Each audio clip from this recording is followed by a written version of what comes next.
this computer. That's why. Okay. Okay, so welcome to our Zoom class on our topic, how to get better Zzzz. And we are going to be discussing 8 tips for you on how you can get some better sleep. And I'm going to turn it over first to Dr. Caroline Nasif, and she's going over the first tip: expose yourself to natural light. Light. Light. Natural life is good too. Okay. Yeah. So what I like to tell people is that a good night's sleep actually starts first thing in the morning. So, and of course, what I'm going to say first is to get yourself up at a decent hour in the morning. It doesn't have to be, like crack of dawn or before the sun comes up, but you will do better if you go to bed earlier and you get up earlier and get your 7 to 9 hours of sleep starting earlier in the night, so you can get up, fairly early in the morning, and get yourself moving and being exposed to the sun when the sun is naturally up is, historically, as humans, that's what we did. Our circadian rhythm was followed basically the sun and when the sun was up during the day. So people would get up either right before it came up or when it did come up, and then they would go to bed shortly after it went down. And, as human beings, that's kind of our normal cycle. And then with the introduction of artificial light, and then of course all the screens and all the different things to do, we have extended our evenings well into the late night hours. And I'm human. I have my nights where I like to stay up late, whether I'm watching a movie or whatever. But if can limit those, you're definitely going to be better off. And so when you get yourself outside in the sun, it triggers the brain so that you have, basically, you get energetic, you have all that activity earlier in the day, and it jumpstarts that circadian rhythm. So then, later in the afternoon and evening, it's a natural wind down, and then you will be ready to go to bed, and very often sleep better because you're following your body's natural rhythm. So that was pretty much it for that. The other 2 tips for the daytime, Catherine's going to talk about the next one, and then I'll come back and talk about the third one. So number 2 is for you, Catherine. Oh, you're muted. We can't hear you. We can't hear you. I was wrestling some papers and I muted myself, so thank you. Like, oh hello. my goodness. Okay. We're also a comedy act. Or at least we think we are. Yeah, at least we think we are. Yeah, we're not trying though. Okay, so preferably in the morning, right? I know when you work, whatever, 8 to 5, it's really hard to do it in the morning unless you are really motivated to get up at 4 or 5 in the morning, right? So preferably in the morning, and especially vigorous workouts before, like by late afternoon. Okay, because you want you want yourself to kind of wind down and not be revved up at the end of the day. It revs up your body temperature, your heart rate, so you want to calm things down. In 2013, a National Sleep Foundation Sleep in America poll did a poll on 1,000 adults, 23 to 60 years old, and they found that people who exercise vigorously in the AM have best quality sleep patterns. And then they also feel really refreshed in the morning. Don't we all want that? And haven't you noticed that, like, when you have a day that's filled more with a lot of, exercise, or, you did a hike, you are just wiped out. You just like hit the bed and you sleep so much better, and I know from experience, definitely, because we like to hike. And then another thing that my husband and I like to do is to wind down at night is yoga, or very simple stretches. We're talking very relaxed stretches, nothing real, high energy.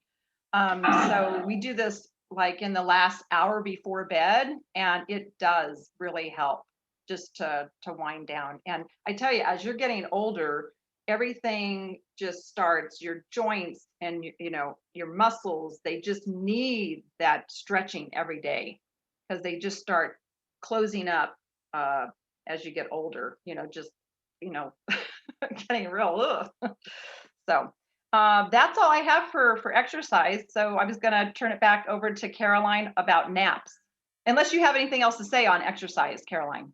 Yeah, I did actually just want to add that when you get up and you exercise in the morning, and if you can do it first thing, it really, you mentioned the, like, I think you said something about just getting your brain going, but you're increasing your oxygen intake and you're increasing the blood flow in your body, which includes your brain. So it really helps get you going on your day, and where you have more focus, you have more energy, you have more mental focus, so that you can just, boom, boom, boom, get your to-do list done or that type of thing.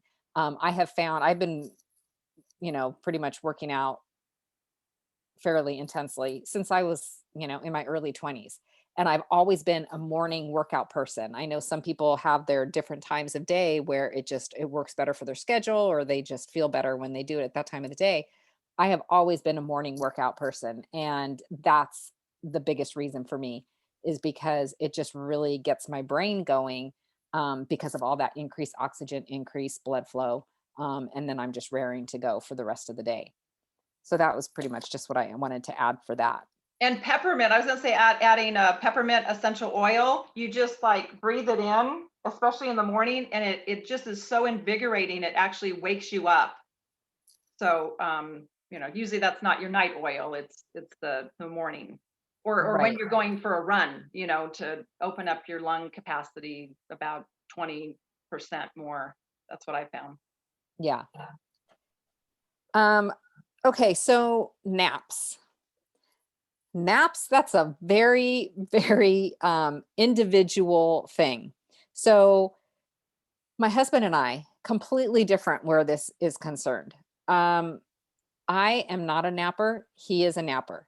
I think it was Abraham Lincoln who talked about taking, a 20 or 30-minute nap every day.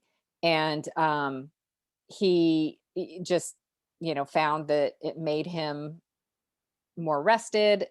Like, he would rest in the middle of the day, and then he would be efficient again in the afternoon, instead of just having, an afternoon crash, which a lot of people do now. But so he taught.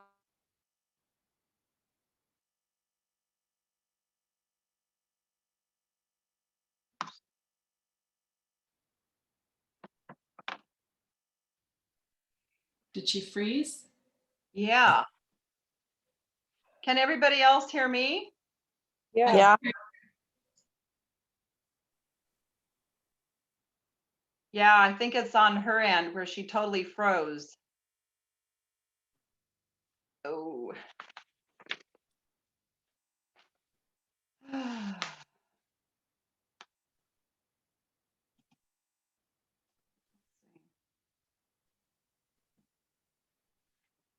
Let me just try to.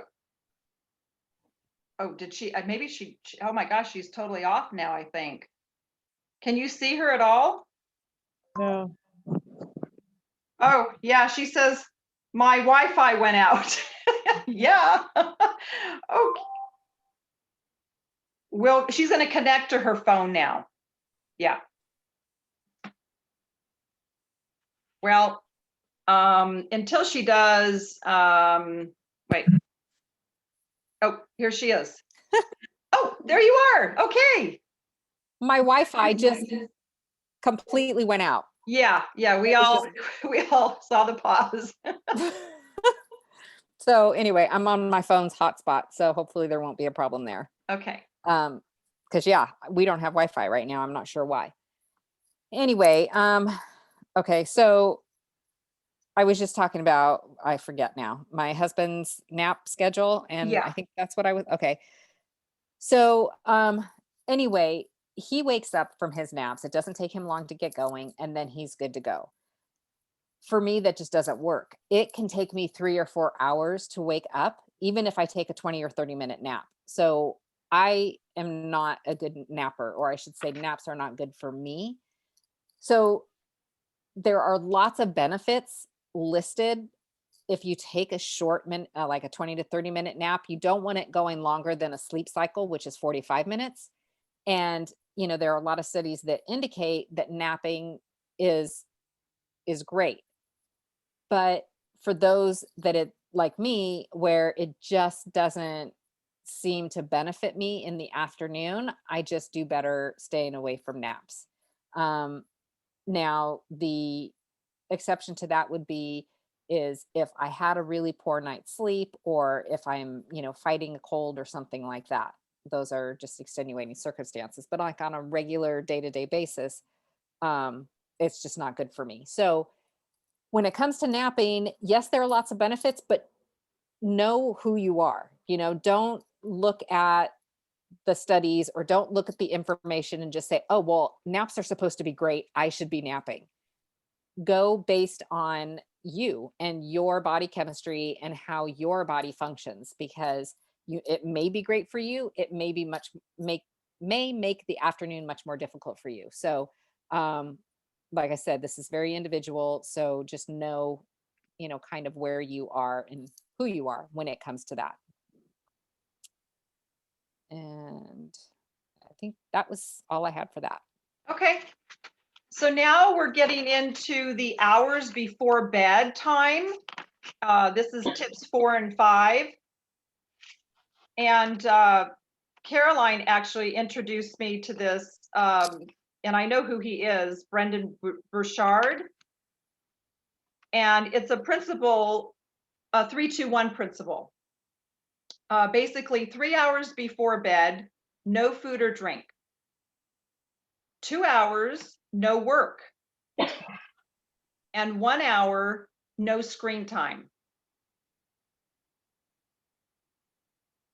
So tip number 4 is avoiding foods that are, foods and snacks. I think during this whole last year, especially, people were snacking more because they had the anxiety and the stress, and And the boredom, actually. and boredom. There you Yeah. go. And boredom. Yeah, that's a big one. Boredom. Yeah, because you're home so much.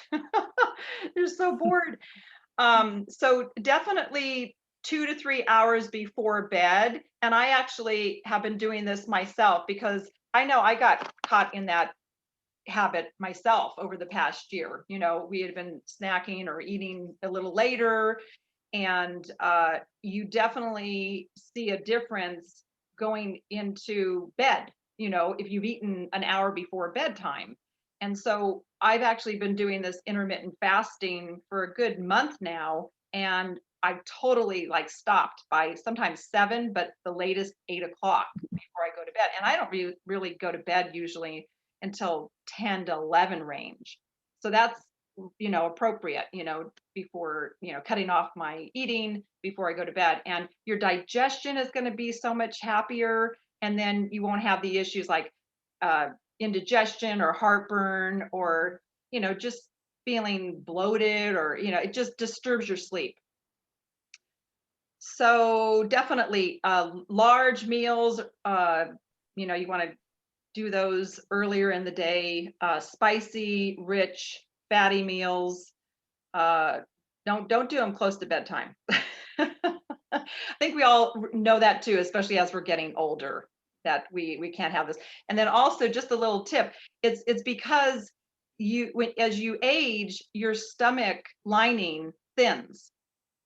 So you're not able to have as much of those spicy foods. They affect you a lot more as you get older. My my grandfather would say, I love Mexican food, but it sure doesn't like me as I got older. I remember that just as a little girl, all the time he would just say that. So it stuck with me, especially now that I'm getting older. Um, okay, so if you do happen to get hungry later, you reach the 7, 8 o'clock, and all of a sudden you are a little bit hungry, you can have maybe a handful of almonds. How many of you heard, some almonds, a few almonds? I wouldn't even do a handful. I would just do a few because they're protein and they're good for sleep. What else? And a glass of milk. It doesn't have to be dairy, but it could be, like your almond or oat milk. And a banana. A banana is good. A cup of chamomile or lavender tea. I love that. That just totally just preps you and gets you, wound down. So a product that I use that is really helping me in the last few weeks is Mega Cal. It's a supplement that Young Living does have. And it's just a powder that I take. It's a little scooper and I put it in water. And the reason why it helps you sleep is because it's got magnesium and it's got the calcium. And magnesium definitely helps you relax. So the other thing that I like to take is Lifeline Probiotics. That's our brand that we have. It has 9 strains of the good gut bacteria. But you can get other probiotics that are out there as well. But boy, I tell you, it makes a difference having that mega calcium and the magnesium. And a lot of us are deficient in the magnesium. That's why it's really important, and it helps promote sleep. And that's all I have for that. And next would be avoiding stimulants. Okay, so before I go into that, I wanted to add one more thing about the digestion and eating late at night. The other part of, if you go to bed with an empty stomach, your body is going to be, well, your body slows down, first of all, when you sleep. And if you have a full stomach, your body is going to be needing to continue to work on digesting that food. Unfortunately, the majority, or I should, this is just what happens, but the majority of our healing takes place while we sleep. And when I say healing, I'm not talking from a specific injury. I'm referring to like our cell regeneration, just the normal processes that our body needs to go through. All of that takes place while we're sleeping. So if you have a full stomach and your body's energy is going to try to digest this food, then the healing that your body is requiring for that particular night is going to be interfered with. So you're not going to get the benefits of the sleep when it comes to like the cell regeneration, et cetera. And all that body trying to do all this different work is why then you can also wake up feeling very sluggish, because your body just was trying to work extra hard while you were sleeping. So pretty under for the years, don't have coffee or tea or sodas in the afternoon, etc. Nicotine, they talk about like 4 to 6 hours before going to bed. I think a pretty good standard for like no caffeine after 12 noon is a good thing to go by. And then there's alcohol. Now, I think most people drink alcohol in the afternoon or the evening. But it's really interesting because alcohol is a depressant, but it's listed here in our avoid the stimulants. And it's because when you drink alcohol, if you drink it all the way up to the time you go to bed, or if you, have excess alcohol, your body has to go and process the alcohol. And initially, alcohol will have a sedative effect because it is a depressant. But what happens is after you'll go to bed, maybe you'll fall asleep like immediately or even pass out if you had too much. I Sorry, Erica. It's like, out of everybody, you start laughing. Hey, I'm going to own right now, I'm Mexican and Irish. I like my cocktails, but German, Irish. that's why, that's why I was like, oh, that's perfect that you're laughing. Oh, So God. anyway, but my point is that if you drink alcohol into the evening, it's going to be a depressant. You'll fall asleep really quickly. But then you find 2 or 3 hours later, you wake up. And if you haven't had this experience, I can tell you that, yeah, I've woken up and then I'm laying there and I am wide awake. And I really don't understand why I'm so awake.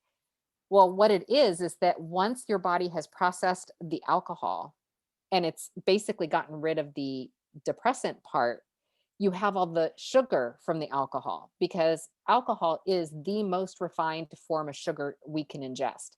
And that's just the alcohol. But then when you mix the alcohol with, other mixes or juices or whatever, the sugar content can go through the roof. So you have all that sugar, and in the process of breaking down the alcohol depressant goes away, you still have the sugar. And so then the pancreas has to secrete insulin. It then takes the sugar out of the bloodstream and pushes it into the cell. Well, when that happens, that happens so that your cells have energy. So now all of a sudden you have all this sugar in the cells equaling energy. You wake up and you're energetic and you're raring to go. And you don't want to be, because it's like 2 or 3 in the morning. So it's definitely better, to cut off the alcohol consumption the closer you get to bedtime. Again, this is something that, play with yourself. So evening, not be chewed. If or eat, I'm going to wake up and it's not fun. You've So, you've been cutting out just anyway. for a few seconds, Caroline. Oh, sorry. Am I okay now? Yeah, you're Am I- okay now. Yeah. The other thing, I don't know if you had Oh, mentioned okay. this, but I love all that, because I know you and I were talking about that, how we were discussing about the alcohol and then the sugar, and then why it, you get to sleep first nicely and then you wake up. So I love that you explain that for us, because I don't know how many of us really knew the whole process. And then the only other thing that I wanted to add is, if you hadn't said this, was that sugar uses up magnesium that's needed for sleep. So here you are trying to get your magnesium in, and then all of a sudden you got this sugar, and it's you using up the magnesium. So you're counteracting the two. So Yeah. yeah. So go ahead. Oh, I was just going to say, and also, I mean, sugar is just horrible in any way, shape, or form. I mean, like fruit sugar is not bad. I would stick to having that earlier in the day and not in the evening. But sugar causes inflammation. It increases inflammation. And when you have all that inflammation, it's going to be throughout your entire body, and it will be in the gut. So then you have more issues with your digestion, and it will also, that inflammation is going to interfere with your sleep. So there's just a lot of, it can get really complicated. There are lots of compounding factors. So, when we're suggesting like avoiding some of these things in the afternoon and evening, whatever, sugar's one of those that you really want to, just look at. And I'm not referring to just like sugary drinks or alcohol or, your sweet treats.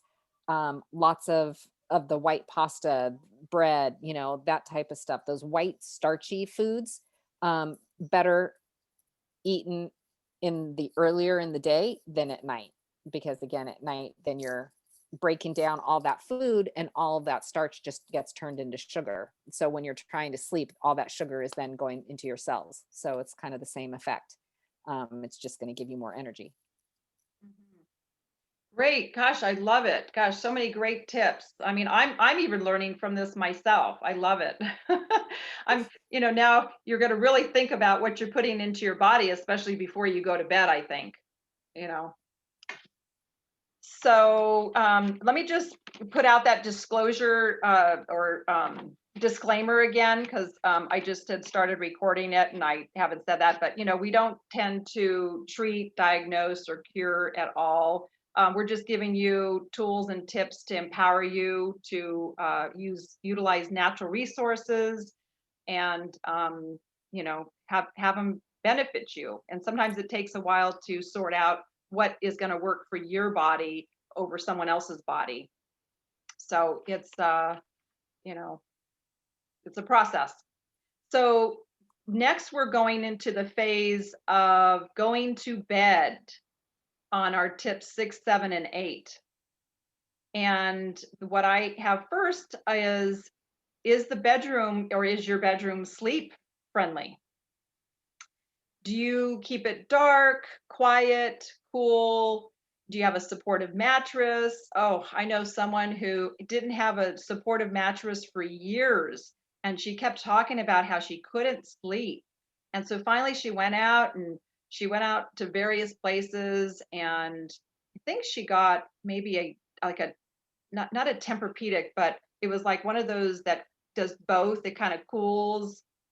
Not I know the Tempur-Pedic can tend to be like a little warmer. Some people can't actually sleep in it because it kind of heats them up at night, but it had the cooling effect, and she sleeps so good now. I mean, I even ask her from time to time, "How are you still sleeping? How do you sleep?" So it was her mattress. It was just her mattress. And also your bed pillows. I know Caroline, you as a chiropractor, do you recommend getting a flat pillow or a big puffy, fluffy pillow? I personally like a flat pillow because it's the most, like your body, if your head is like in this billowy thing that's like your neck is raised, you're going to have some issues with your neck and your back more, more so. But when I don't know, I've just always been this way. Not that I haven't had any back or neck issues, but just, having a flat pillow, or no pillow. I've even heard no pillow is good. So what do you think? Whoa, was that mine? Lots of feedback. Oh, Okay, I think it's okay now. okay.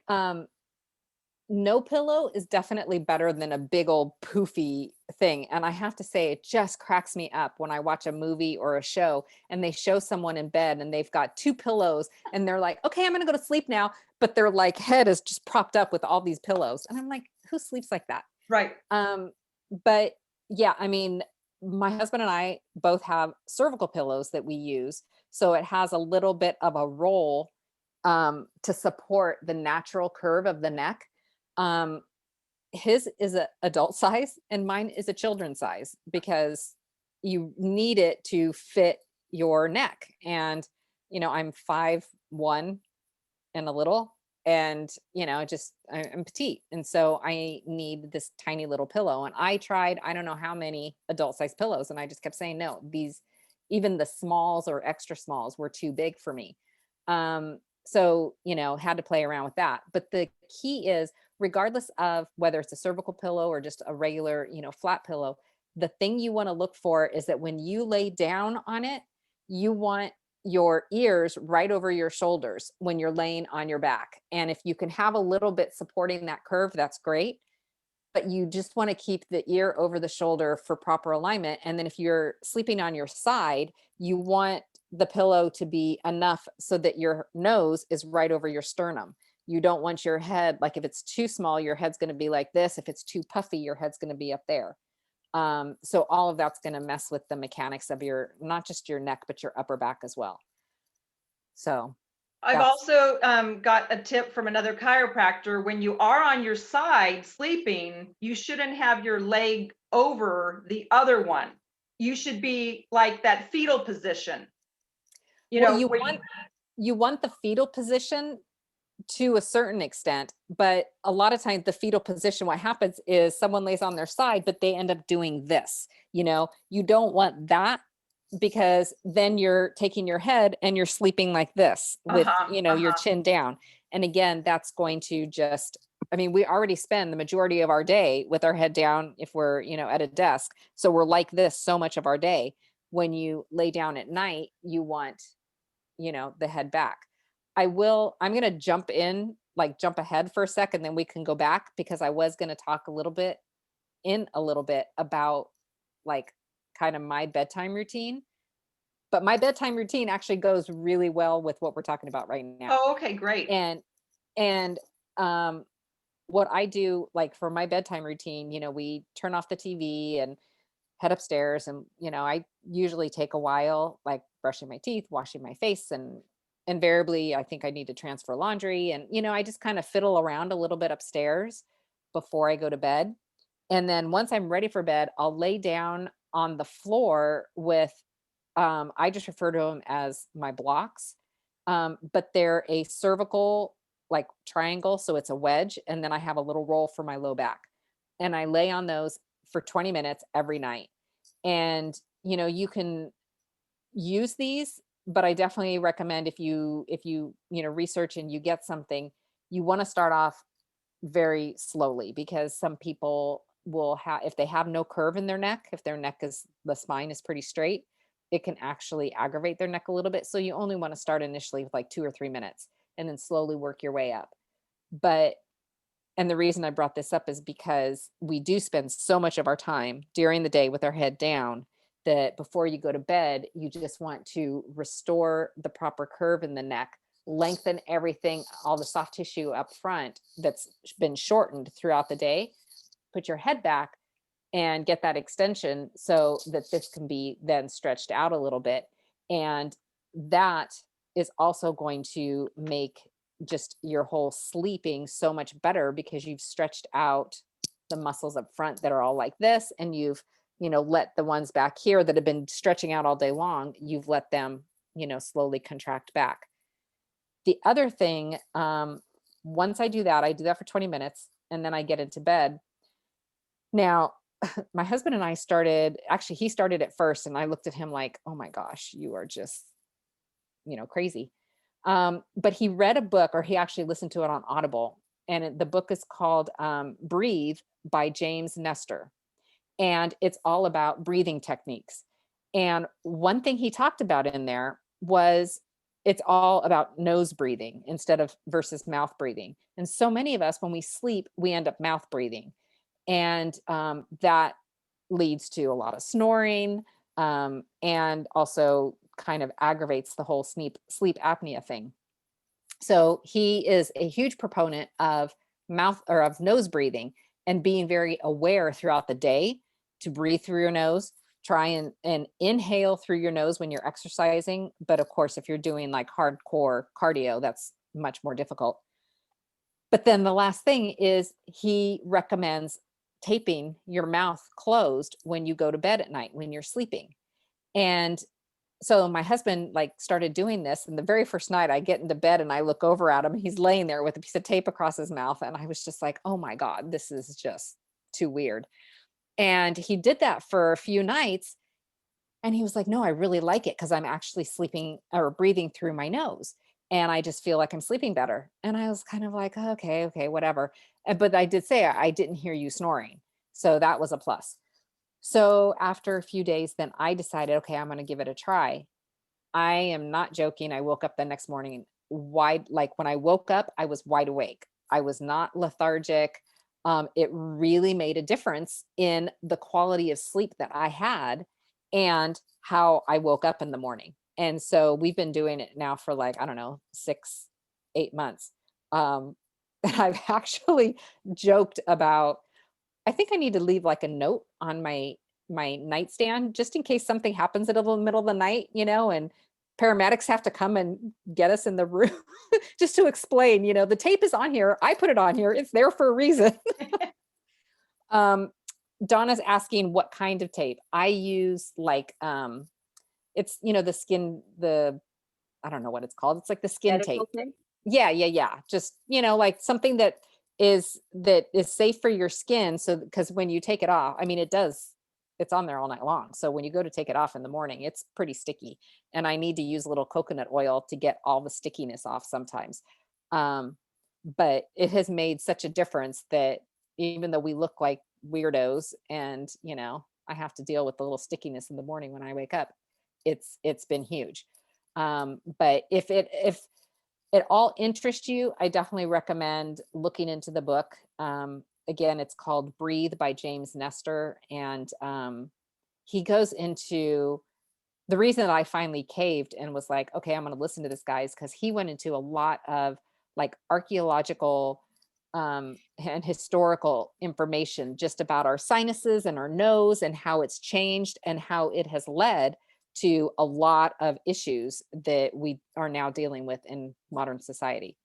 So anyway, that's my evening thing. The other thing though that I want to mention is that I do get my diffuser going as soon as I come upstairs. So the diffuser is going for, well, at least 20 minutes before I actually get into bed. And one of my favorite nighttime diffusing blends, I actually have two that I kind of alternate. The first one is frankincense, lavender, and cedarwood. And I'll do equal drops of each. I'm kind of heavy-handed when it comes to the diffuser, so I'll do 4 drops of each. But you don't need to do that. And if you're new to oils, just start off with like 2 or 3 of each. So that was frankincense, lavender, and cedarwood. And then another one, if it was a rough day, if I'm feeling just a little more, stress, tension, or anxiety than usual, I'll do stress away, lavender, and frankincense. And that combination is actually also, I guess, known as, or it's used as an emotional release blend. And I was first introduced to that blend when I did an AFT session, or aroma freedom technique, which is about releasing old emotions that we have stored in our body or that we're holding on to. And so if I'm feeling like, it's a rough day or whatever, I like to use that one when I sleep. And that was, again, frankincense, stress away, and lavender. And I'll do equal parts as well for that. Do you just let the diffuser keep going until it shuts off, or do you put it on like a timer? Yeah, I start it when I'm upstairs doing my thing, and then I go to bed and I just let it go off when it's done. Yeah, I think we have to realize too that we can start that diffuser to kind of get the aroma going in the bedroom before we get in there, not just like start the diffuser right when you're going to bed, but get that going and, in the whole, environment.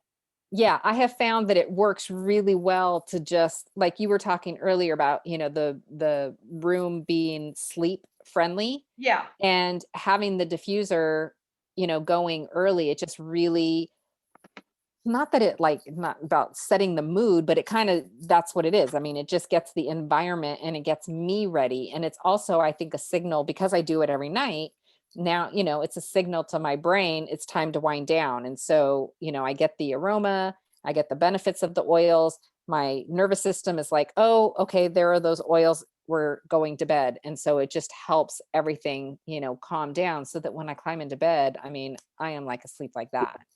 So the other thing, when you were talking about the lights, I also just wanted to throw in that you can have, like, I'm in my daughter's room right now, and there are 4 light bulbs, and they're actually different. 2 of them are bright, one is low, and then the other one, she's got like the black light. Is that what it's called? The one that's like neon, the neon lights flash, or that, that when you have the black light on, it's either black light or blue light. I forget what it's called. Anyway, never mind. So she's got, 4 different light bulbs up here, and you can either have a lamp, or you can do something like that where you have different light bulbs. So during the day, you want a nice bright light, because that helps, again, with the, the stimulation of your brain, gets you, wakes you up and that type of thing. But in the afternoon and evening, you want a warm orangey light, so that it is basically a signal to your nervous system. It's like the sun's going down. So when you have the warmer light in your room, in the house, it helps with that whole, going back to that circadian rhythm, and it's time to, go to bed. So Okay. anyway, I just wanted to add. Janine Ferrari recommends Seedlings linen spray on your pillow. And that has a nice, very subtle lavender scent. And putting it on your pillow and gives a nice lavender aroma. Let's see. I also wanted to talk a little bit about removing electronics from the bedroom. And, Caroline talked about light and stimulation. They're very disruptive.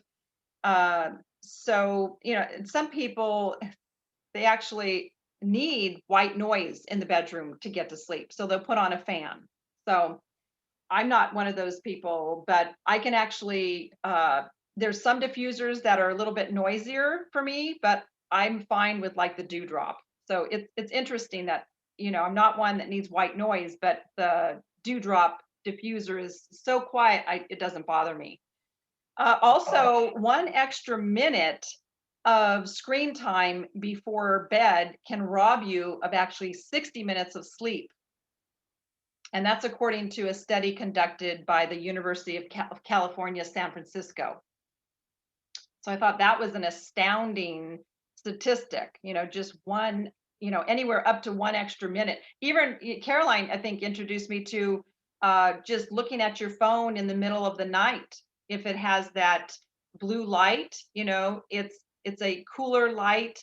You want a warmer light at night. And there's a way on your settings on your phone to actually go through it and pick warmer light. And you can pick the hours that you want to start that whole process, because it disturbs melatonin. It disrupts it. That blue light. Yeah, it actually signals the brain to stop producing melatonin.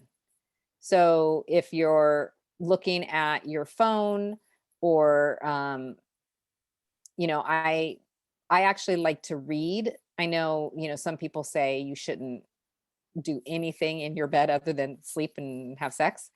But I do like to read sometimes when I go to bed. It just kind of helps me wind down.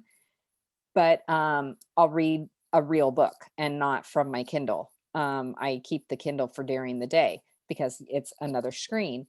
But if you're, doing that, or you're just, looking at your computer all the way up until bedtime, that whole entire time, your brain's been getting the message, don't produce melatonin, don't. So then you're going to go lay down in bed, and your mind may be going because of the work you were just doing on the computer, but also you don't have that melatonin going, so that, you're not going to have that assistance to get to sleep. So the next one, Caroline, was yours on chilling out before bed, about 1 hour, up to 1 hour before. Yeah. And that's pretty much what I already went over as far as just like my routine, what Okay. what I like to do. Meditating, praying. You had recommended a fiction novel instead of like something that's informative and educational. Right. The story here, like reading a fictional story, and I apologize, but I don't remember the exact mechanism, but it affects the brain differently than if you're reading something that is like educational, or like just nonfiction stuff, there's something about the story that your brain just functions differently. So if you enjoy reading at night, and if you have been reading, self-help or autobiographies or whatever it is, try reading some fiction, just 15, 20 minutes of fiction before you go to bed, and see if you notice a difference, if it helps you sleep any better or fall asleep faster. But yeah, if I can find that study, I had read it a while back, like just a couple months ago, and I just thought, oh, that's so cool. So then I picked up a couple fiction books from the library, because I want to make sure I have, the actual book to read. And yeah, I enjoy that. And then one thing that has helped my husband over time, because he would be the one to wake up at 1 or 2 in the morning after just getting a few hours of sleep, is very recently in the past, I would say a couple of months, he got this app. It's on storytelling, and it's very monotone voice, and he'll have these earbuds in, and it'll get him to sleep pretty quickly, which is really beautiful, because he wants that sleep.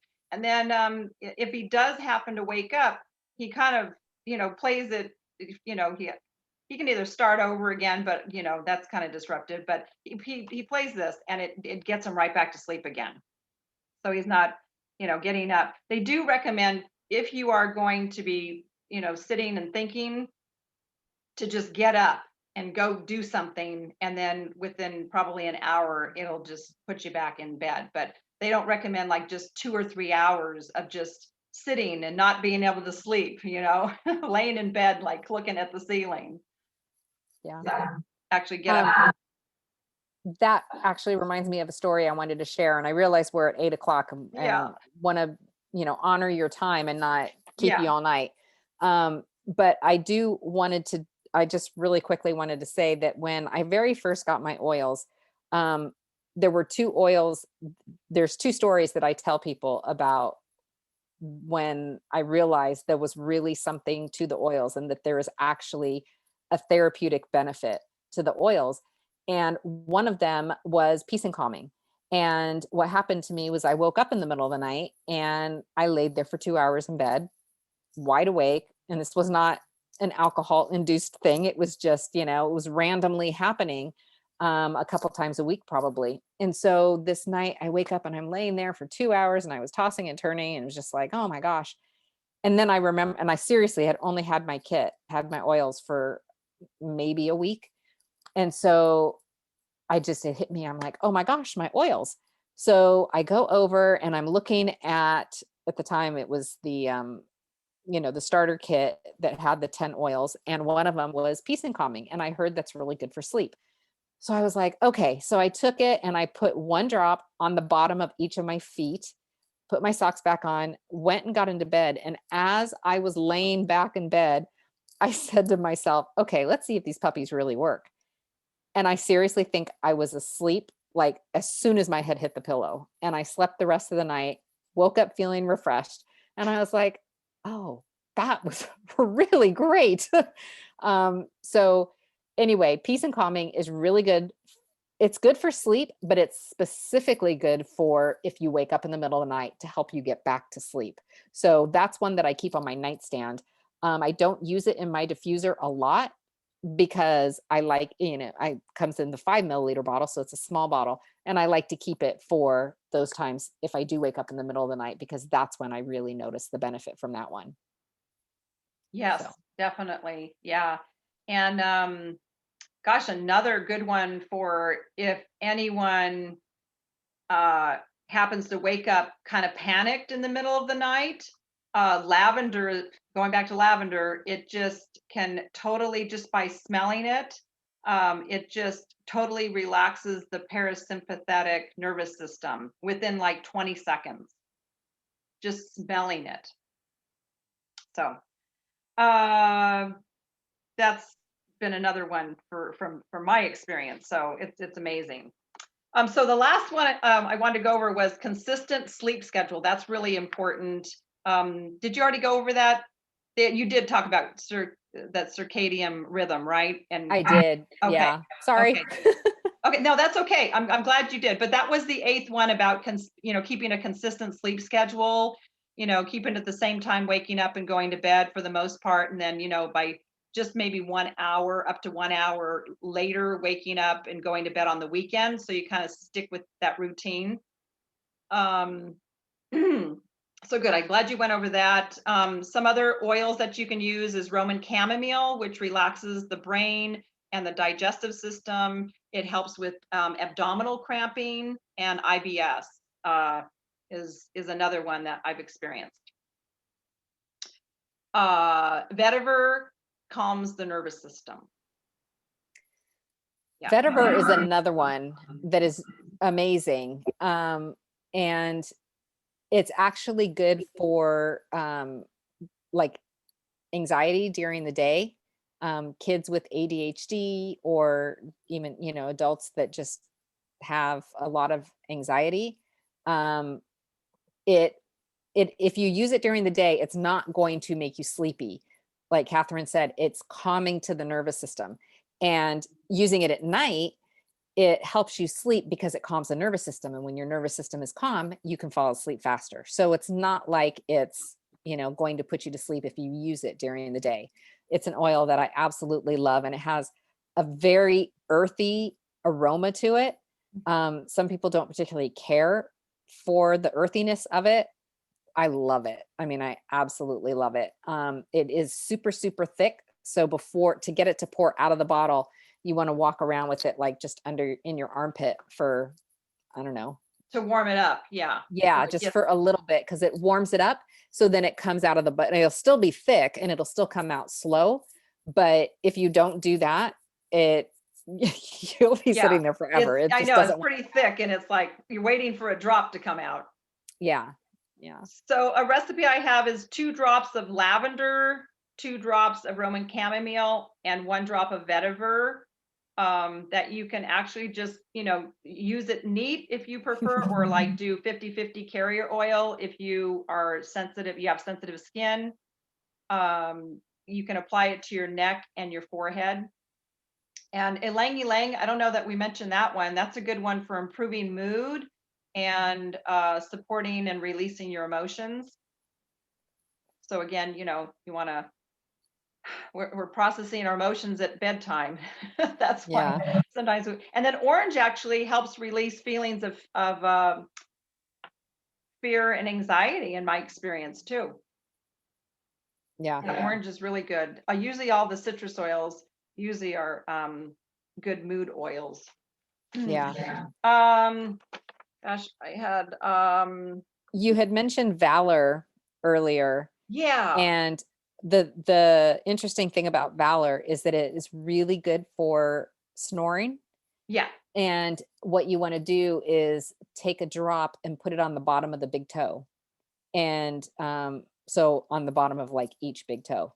And real quick story, we were taking a family vacation years ago, went up to Disneyland, and this was before we were doing the tape thing, and my husband snored a lot, and we were all sleeping in the same hotel room, and my daughter, who was like 12 or 13 at the time, just preteen with that energy of a preteen. And oh my God, I'm not going to be able to sleep with dad snoring and blah, blah, blah. And I was like, relax. It's okay. I have Valor. And of course, all 3 of my family members were looking at me like, okay, whatever.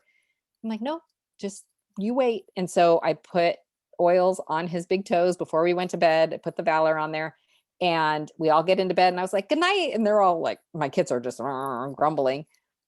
Everybody fell asleep, slept all the way through the night, woke up the next morning, and I just was kind of like, see, and that made believers out of all of them. So it does work. Oh, I love it. What a Yeah. great story. Yeah. Another thing, and I know Catherine, you've used this. I've used the CBD tinctures, which are very also calming to the nervous system and can help sleep. But then there's the CBD Calm roll-on, and I've heard that that's fantastic for sleep. I know you have experience with that. Yeah, I've used both the 300 milligram and the 600 recently. And of course, the 600 is, a lot stronger. And of course, it's out of stock again because it's like flying off the shelf. So, because I looked at that again and I'm like, oh no, it's gone already. Another one that really has helped me is Rutavala. And that's a blend of like valerian and lavender and rue and, all those calming oils. And I do the same thing. I roll it on the bottom of my feet before I go to bed. And it just lets you have that nice 4 to 5 hours of good REM state of sleep is my experience. Oh my gosh. It's been a lifesaver.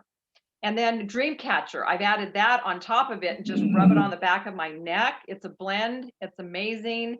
And just like it says, Dreamcatcher, and I have had amazing dreams with that oil. And I'm not typically a dreamer. That's because I'm kind of a light sleeper. So I need all the help I can get, when I'm going to bed. So, I think that's mostly it. I just wanted to Yeah. kind of, The last thing I wanted to bring up yeah, was you had mentioned the calcium magnesium supplement. yeah. There is another supplement that Young Living has, and it's called ImmuPro, Mm. and it's an immune support supplement. It's a chewable, and I know some people don't like the chalky, chewable aspect of it. I totally don't care, but it's a chewable, and they recommend taking it at night because it contains melatonin. And I actually have a friend who, she was like, okay, her husband was ill and she was his primary caretaker. And she's like, I need to be able to wake up in the middle of the night. I need to be able to hear him and actually wake up. And she used this a couple times and basically just slept through the night. So the melatonin in it really does, the benefits of that come across. So you get the immune support as well as the sleep support with that. And again, that one's called ImmuPro. And another one is Progesterone Plus for anyone who is in the menopause state, because Progesterone Plus is a blend that is specifically for supporting hormones. And I'm at that age where I need it. And I put a couple drops on my wrist at night before bed, and it helps promote deep sleep. So that's another reason why you would use it at night. So, yeah, and it has that wild yam in it. A bunch of other, yeah. It Go smells ahead. so good. It does. It smells really good. Yeah. Yeah. It smells really good. And So, that one's actually, it's considered a serum versus an essential oil. It has essential oils in it, but it's considered a serum because it it has does, the because it yam. feels more thick, like a serum. Like, yeah, it does. Yeah, yeah, yeah. Yeah, it has the, Have you ever used the because Sacred Seven skin serum? mm-mm. Okay, that's another class, but that's amazing. That it's great for skin support. Okay, so the last few things are just let's see here. Our next couple of classes that will be coming up, so you can look forward to it. Next week will be on emotional balance. I'm going to do that on Thursday, the 27th, again at 7 p.m. So it'll kind of really be a good like next part after we've talked about sleep, because we talked about how much getting to sleep is, processing our emotions. And so we'll go into that. And Catherine, are what? you going to do it on Wednesday or Thursday? I I'm gonna never do got it on, back. I'm going to do on Thursday. Okay, then I won't be able to be here for that one. You won't be able to, okay, Mm-mm. okay. Unless, how about for any of you, is it Wednesday? Because I could do either one, Wednesday or Thursday. Does anyone want to chime in on what's good for them? Well, you can figure it out. Yeah, okay, well, Message. okay. What? I said you can always message people and. Someone said Wednesday's better for them. Okay. All right. Well, we might keep it at Wednesday. I mean, if everyone's good for it, I can do Wednesday at 7, but I like the 7 o'clock time because it did seem like even today I was like, oh my gosh, 7 o'clock, and we were trying to get dinner, all done. And then we're going to be looking forward to in June. I don't have the date yet, but I was thinking about doing inspired by Kelly. She wants to do get us all together for a DIY class, make and take class, like maybe come up with 3 things and then meet at a park. And I think that would be really good to have us, meet those of us that are, wanting to, and then at least it's outdoors and just kind of ease us into meeting instead of like, always Zoom. I showed you, but I don't, I looked on my desk. Okay. Sorry. So I think that's wonderful, Catherine. I'm glad that you're taking my ideas. yes, yes, you have great ideas, awesome ideas. So, all right, well, thank everyone for, attending, and hopefully you learned at least one new thing today. Does anybody have any questions before we leave? Just real quick, one of the things you said, the stress away frankincense and lavender, but there was another formula that you said just before that one. That one was frankincense, Uh-huh. lavender, and cedarwood. And cedarwood. Okay. All right. Yeah. Thanks. And cedarwood is really it's a beneficial oil for sleep support. It also helps with memory. And the reason I initially started diffusing it is because I had asked in one of my larger oil groups for help when I very first got my oils. I'm like, okay, this is not funny anymore. My kids are starting to call me Dory from I was like, oh, that's like cute, but not really nice. But yeah, my memory, it was getting really bad. And part of that was the whole perimenopausal thing and whatever. But so I was asking and everybody was like, cedarwood, use it at night, cedarwood. And it definitely helps my sleep. I'm assuming it's helped my memory because they don't call me that anymore. And, I can actually remember things. But the smell of cedarwood by itself, initially I was like, oh my gosh.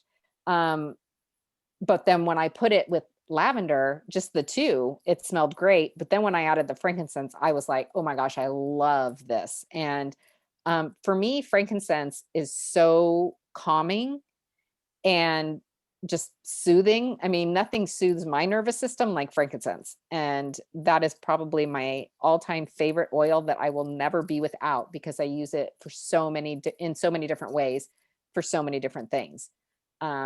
So when I put the three of them together at night to rest and to sleep, it's just like, for me, it's heaven. Yeah, because the lavender helps you initially get to sleep, and then that cedarwood helps you stay asleep for those good 4 to 5 hours of, that REM state. It's amazing. Yeah, I love and that. cedarwood is actually in peace and calming. It's it's one of the oils that's in peace and calming. Interesting. That's why it helps you right when you're like waking up. You need to put that on. Yeah. Yeah. Wow. Well, that's something new that I learned. And there was something else that you said that was, about the going to sleep and, healing, the body healing itself. So it can't, if it's just had food intake, that it's processing the digestion where you should be, the body should be healing itself and be not concentrating on digestion. Yeah. And then the probiotics are amazing too. That helps you sleep. So yeah. Okay, thank you guys. So sorry we ran over a little bit. This was such a important topic and we had so much to add, and these are so much fun. I'm just so glad you're all contributing. And Catherine, yeah. Could I ask a quick question? I'm sorry to interrupt. Because I missed it. The 3 things that you don't do before bedtime, the 3, 2, 1. It was like no food. Oh yeah, that's fair. And then can you clarify when you said no screen? Does that mean like intimacy? No, what? When one was said no screwing, I didn't understand what that meant. Oh no screen time. Oh, my kids were in the car and I was like turning it off. I was picking up my boys from their practices in 2 different places, and I'm like, oh my gosh, I don't know where this is going. Right, yeah. Hold on. I tell you, yeah, these Zoom classes are getting too wild, aren't they? For no. See, I need to know. I need an oil for better hearing. Okay. So let me go over that. It's Brandon Burchard's 3-2-1 principle. 3 hours before is no food or drink. 2 hours before no work, and 1 hour before is no screen time.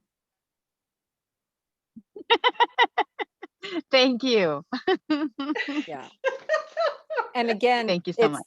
It's no screen. It's no screen time because of the blue light, because then you're stopping the production of melatonin.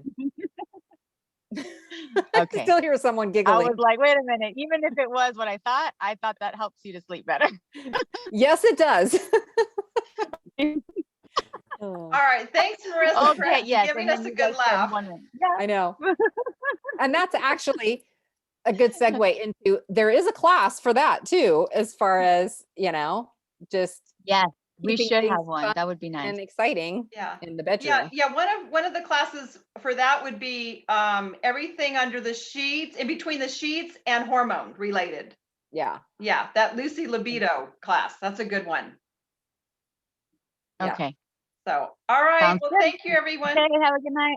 All right. Yeah, you too. Thanks, Bye. Marissa, for joining. All right. Bye, Bye. everyone. Thanks, everyone. Bye, guys.